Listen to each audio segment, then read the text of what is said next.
Okay, so picture this. We've all been there, right? Middle of the afternoon, maybe. You head to the kitchen, Yeah.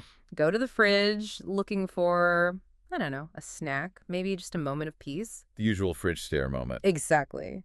But now imagine that fridge, your nice, probably expensive, smart fridge lights up not with your calendar, but with a full-on commercial. Yeah, trying to sell you something while you're reaching for the milk. Yeah, Something. it is something. Welcome to this deep dive. Today we're really digging into what feels like, well, the ultimate irony. Premium kitchen appliances getting commercialized. Mm-hmm. Specifically, we're looking at Samsung's Family Hub fridges showing ads. Based on the sources, we want to unpack these cover screen commercials, what's happening, and maybe more importantly, why turn a luxury item into, well, a personal billboard. It's a fascinating contradiction, isn't it? People spend, thousands for these things. Right. The whole point is supposed to be simplifying your life, this high-tech convenience. And now that very platform is becoming a marketer in your kitchen. It feels like a real violation of that premium promise, you know? You pay more to get away from that stuff. Exactly. The sources nail this paying top dollar, only to get your own private billboard. It's quite the twist. So let's break down this new kitchen billboard concept. We're not talking about some budget model here. No, definitely not. Samsung's Family Hub, it's marketed as premium, right? The price tags we're seeing are, what, $1,800 on the low end? Yeah, and they go up to like $3,500. So Yeah. firmly in the luxury appliance category. Okay, so where exactly are these ads popping up? Just on that huge touchscreen, the 21.5-inch one they call the cover screen. The main interface. Right. So when the fridge is idle, not actively being used, instead of showing your family photos or maybe some nice art, Now it shows ads. now it shows commercials. Yeah. Wow, that just changes the whole vibe of the kitchen, doesn't it? It goes from like helpful assistant to persistent salesperson. Pretty much. And get this, the control users have is, well, limited, at least in this pilot program. Limited how? Well, the sources say you can dismiss an ad you see right then, like swipe it away or whatever. Okay. But there's no master off switch for the ads altogether. You can't just opt out of the entire advertising function. So it's not really optional then, it's becoming part of the fridge's function. That seems to be the message, yeah. Yeah. It signals Samsung's intent pretty clearly. And how are they spinning this? What's the marketing language? Oh, it's good. They're calling it enhancing everyday value. Enhancing value. Right. I think I prefer the term from the reports, fridge commercials. Seems a bit more accurate. Fridge commercials, I like it. It definitely captures that shift, from a tool for efficiency to basically a promotional screen. But why, if they're charging, say, $3,000 for the fridge itself, why the need to push ads on top of that? Isn't the hardware sale enough? That's the million-dollar question, isn't it? Or maybe the billion-dollar one. It leads right into their bigger strategy. Okay, so let's talk strategy. This isn't just about fridges, is it? It's part of something bigger, Samsung calls. Screens everywhere. Exactly. Screens everywhere. And if you connect the dots, it explains why they'd risk alienating luxury buyers. How so? Well, think about it. Selling hardware, even expensive appliances, is mostly a one-time revenue hit, right? Okay, yeah. But the tech world now, it's all about services, platforms, recurring revenue.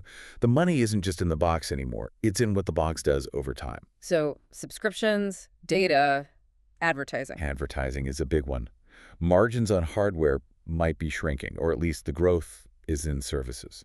So the device itself becomes the gateway to ongoing income. So screens everywhere literally means turning every screen they sell into a potential ad space. Pretty much. We saw it on their smart TVs first, right? Yeah. That caused a stir. I remember that. Then ads started appearing on some smart washers and dryers. Appliances you use, but maybe not constantly staring at. Less intrusive, maybe? A little. But now, the fridge. The absolute centerpiece of the kitchen. They're systematically converting hardware into ad platforms. It's less about home efficiency. And more about revenue efficiency for Samsung. You got it. There was even a comment from one of their execs, Jong Sung-moon, about screens improving home efficiency. But you have to ask, what efficiency do the ads improve? Right, good question. And this is just a pilot for now in the U.S. Yeah, limited pilot, specific ad partners involved. So the early adopters are essentially the guinea pigs here, seeing these promotional tiles right on their fridge door. And what about privacy? That's got to be a concern. Oh, absolutely. So Samsung's current line is that, yes, the ads are personalized, meaning they're using some data. Okay.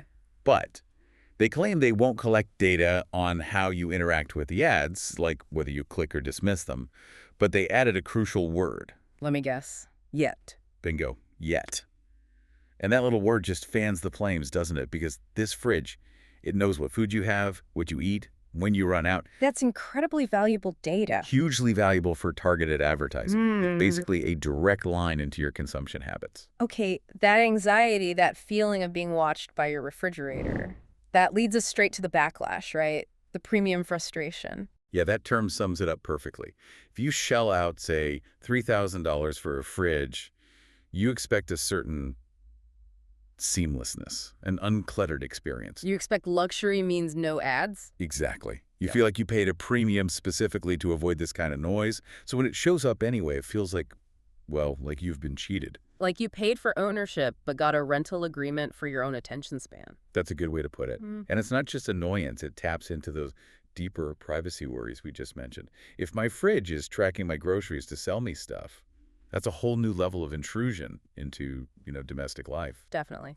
Which brings us to this really clever, maybe slightly evil maneuver, the source is highlighted, the disconnect dilemma. Ah, yes. This is where the rubber meets the road for the user. Yeah. The aha moment, like you said. So if you hate the ads, you hate the potential tracking, you Yeah. just disconnect it from the Wi-Fi. Simple solution, right? Pull the plug on its internet connection, ads stop. Problem solved. But then you lose all the smart features, the whole reason you bought the expensive smart fridge in the first place. That's the dilemma. Exactly. Yeah. No more checking the internal camera from the store, no more digital grocery lists synced to your phone, no meal planning apps on the screen, all gone. Wow. So you're forced into this choice. Either put up with the fridge commercials and the potential data harvesting. Or intentionally dumb down your very expensive smart fridge into just a cold box. A technologically neutered icebox that cost you $3,000. Yeah. It's strategically brilliant from Samsung's perspective, maybe. Yeah. Ties the utility you paid for directly to your acceptance of their ads. But ethically, questionable. That really is the platform model in a nutshell, isn't it? The value proposition is conditional on you accepting the commercial side. You're not just a buyer anymore, you're a user on their platform. Precisely. Okay, so looking ahead, where does this go? If the fridge is now part marketer, part appliance, what are these nightmare scenarios the sources talk about? The auto ordering stuff. Right. This is where it could get really interesting or maybe creepy, depending on your view. The appliance stops just being helpful and starts acting like it's on commission. So instead of just you're low on milk, It becomes, your milk is low, reorder now. And then, the kicker, sponsored by Whole Foods, or whichever partner paid for that prompt. oh wow. So the helpful nudge becomes a branded sales pitch. Exactly. And it could get weirder. The sources had a great example linking unrelated things through sponsorships. Like what? Get this. Would you like some more eggs via Amazon? Okay, normal enough. But then, sponsored by Disney Plus Sand. Wait, what? What do eggs have to do with Disney Plus and? Absolutely nothing. But it turns your basic grocery needs into this weird bundled advertising opportunity. Yeah. The neutral interface is just gone. So every interaction becomes a chance to steer you towards a specific brand or partner. That seems to be the potential end game. It's not about helping you buy milk. It's about ensuring you buy their partner's milk through their preferred channel. Man, the sheer persistence of it. The sources had some funny but also kind of horrifying examples of the nagging, didn't they? They did. It paints a picture of this relentless, hyper-personalized sales bot in your kitchen.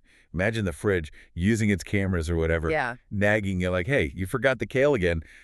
Buy some now, brought to you by Kroger. Like, it's judging your grocery choices. Or using its smarts in really specific ways, like, Like knowing when your food is ready. Your avocado is ripe. Perfect timing. Here's a guacamole recipe. Sponsored by Taco Bell. oh my God, it's turning your kitchen assistant into a relentless telemarketer who knows exactly when your avocado is ripe. It never stops. Yeah. The sources summed it up brilliantly, comparing the smart fridge to being part kitchen helper, part horse fooch. For those who don't remember, the incredibly high-energy, borderline aggressive TV salesman. Exactly. Shouting at you about knives or cleaning products. Now imagine that energy, but tailored to your groceries, coming from your fridge. That is definitely not the calm, luxurious, streamlined kitchen experience people thought they were paying thousands for. It's the ultimate intrusion, isn't it? Mm. The kitchen used to be like a sanctuary, family space, cooking space. Now it's just another advertising venue. So Wrapping this up, it really comes down to that core conflict, convenience or commercial. That seems to be the big question Samsung's pilot is forcing us to ask. Absolutely. It really sparks this crucial debate about what value means, especially for premium products, and where the line is for intrusion. And consumers have a choice to make. A stark one, yeah. Will people just accept ads on expensive gadgets as the new normal? Or will they push back, demand ad-free options, maybe even pay more for the privilege of not being advertised to? Manufacturers like Samsung are clearly betting they can have it both ways, the premium price and the ongoing ad money. Seems like it. Yeah. But the bottom line, as the sources make clear, is your fridge just got a lot chattier Mm. and a lot more sales-focused, and it's using its smarts, the very features you like, as leverage to make sure you keep listening. Okay, so that leaves us, and you listening, with a final thought to chew on. Hmm. If ads are now showing up on appliances that cost thousands of dollars, premium territory, does this mean that the ultimate luxury, the real status symbol of the future, won't be the fanciest device? What will it be then? Maybe you'll just be owning any screen phone, TV, fridge, whatever that doesn't constantly try to sell you something. Yeah. Is silence the new premium?